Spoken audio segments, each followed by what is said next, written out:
పెళ్ళంటే 100 ఏళ్ల పెంట.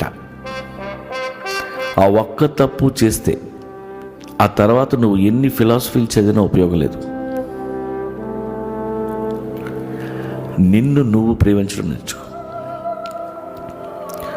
నువ్వు కన్న కలలన్నీ కాగితం మీద రాసుకో. నీ కలలో నువ్వెప్పుడూ ఒంటరివే. అందుకే నువ్వు కూడా ఒంటరిగా ఉంటేనే నీ కలలు తీరుతాయి. ఎవరికి ఏ ప్రామిస్ చేయనని నీ మీద నువ్వు ఒట్టేసుకో. నీకంటూ ఒక ప్రపంచం సృష్టించుకో. అందులో కసిగా బతికే. లైఫ్ని మొనోటనస్గా పెట్టుకోవద్దు. రోజు వర్కౌట్ చేయి. స్వెట్ రావాలి, షర్ట్ తడవాలి, అలసిపోవాలి.